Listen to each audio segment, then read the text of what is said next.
Highlights of the news today, Monday the 5th of December. The left-wing press association in Britain has blamed the police for the violence in summer riots. Energy Secretary Chris Huhne and his ilk of little green friends are planning 32,000 wind turbines over the next 20 years. Greece is to have its sixth loan from the International Monetary Fund. German Chancellor Angela Merkel and President of France Nicolas Sarkozy are in talks to try and save the ill-fated Eurozone today in Paris. A US spy plane has been shot down by Iranian forces. President Vladimir Putin has won in the Russian elections. Halal cornflakes, thought for the day. UK news. The left-wing press association in Britain has had the cheek to report that it was the police's fault for the violence during this year's race riots. The Guardian rag was also jumping on the Marxist bandwagon to put the reason the riots started into a poverty cause. The riots started when a black man was shot by a police officer in Tottenham. The Gutter Press Association reported in a study by the London School of Economics that inequality was a factor. The riot seen by the public was an excuse for left-wing anarchists to try and cause civil war in Britain. A British National Party spokesman has commented, "The looting was caused mainly by gangs of youths and criminals taking advantage of the situation." He also stated that left-wing anarchists were responsible for burning down shops which put people out of work and destroyed businesses that these people had worked hard all their lives for. Around 4,000 race rioters, criminals and left-wing anarchists were arrested by police during the race riots in Britain this summer. This is the reason why the police are getting a slating by the Guardian paper and the left-wing press association. Energy Secretary Chris Huhne and his ilk of little green friends are planning 32,000 wind turbines over the next 20 years. If they are not stopped, the unsightly, noisy and useless contraptions will blot out the landscape in Britain. They have come up with a plan saying that only 6,000 will be put on land and the rest offshore, but many people do not trust this. One person has said, "The government will turn it around so that 26,000 go on land and 6,000 go offshore." Even offshore they do not present a pretty picture, and these government bodies are never to be trusted. Euro news. Greece is to have its sixth loan from the International Monetary Fund. The IMF is meeting in the United States to dish out the €8 billion loan to Greece.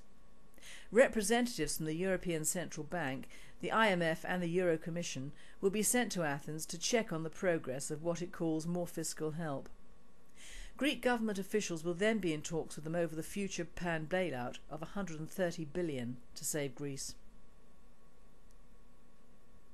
German Chancellor Angela Merkel and President Nicolas Sarkozy of France are in talks to try and save the ill-fated Eurozone today in Paris.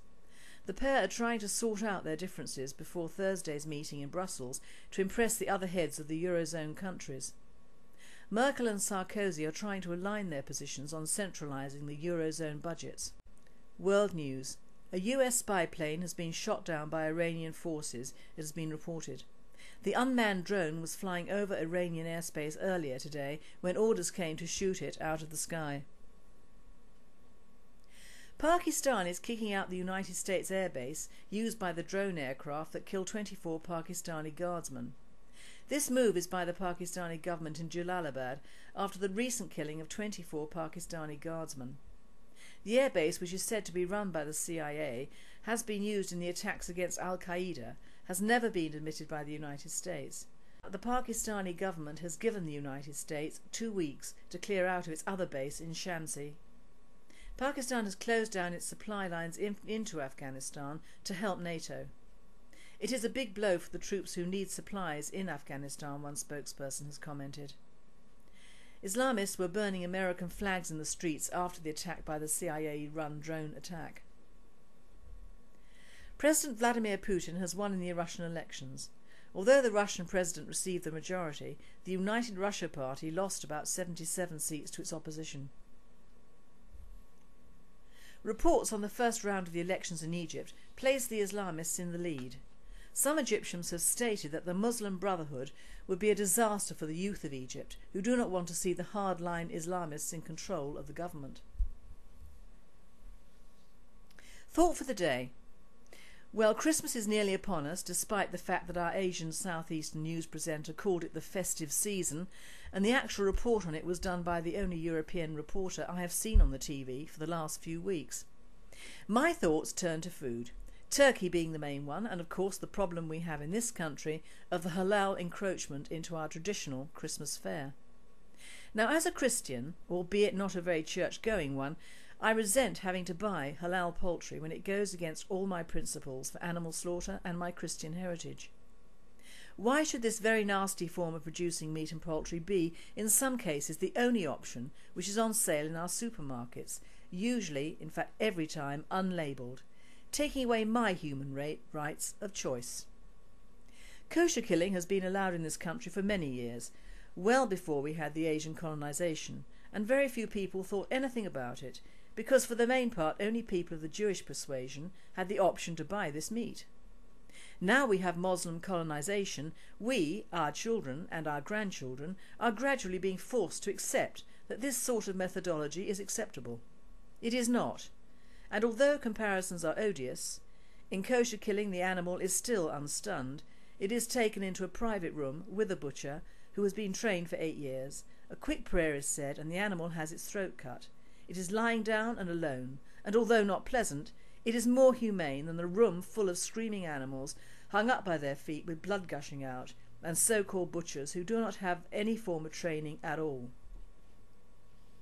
What I resent most of all is the fact that once again we, the British people, have not been asked if we want this sort of meat on our tables, in our schools, in our armed forces canteens, the police force canteens, and generally throughout our food system, compiling part, if not all, of various additives, dairy, sandwiches, fast food, and of course your local curry house and Chinese takeaway. There is a list compiled in 2006 which is available, if you wish, from info@halalfoodauthority.co.uk, but I will read a few from it. Aldi, participating outlets. Asda.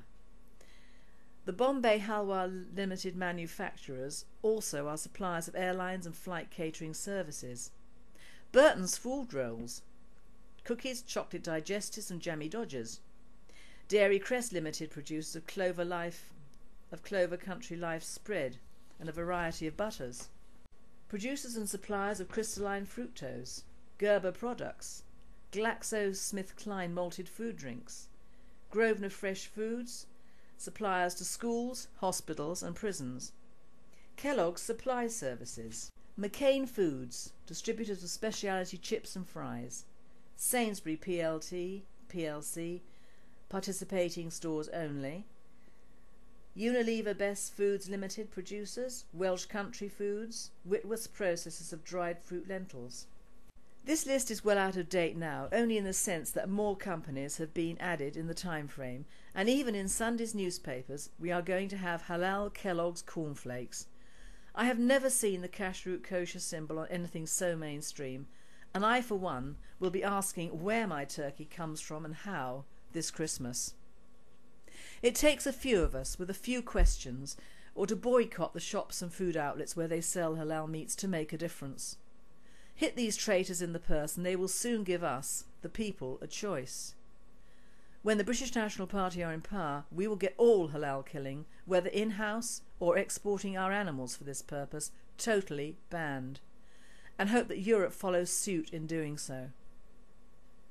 And finally, 2 giant pandas have been brought all the way from China to Edinburgh.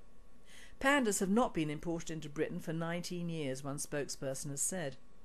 The plan is to keep both pandas separated between thick glass until they are ready to mate, which is over 3 days, once a year. They received a red carpet and bamboo cake at their arrival in Edinburgh from China on a private jet. Which shows if you want private air travel, either be a deported asylum seeker or a panda. You have been listening to The World at 8. I am Lynn Mozar and I wish you all a very good night.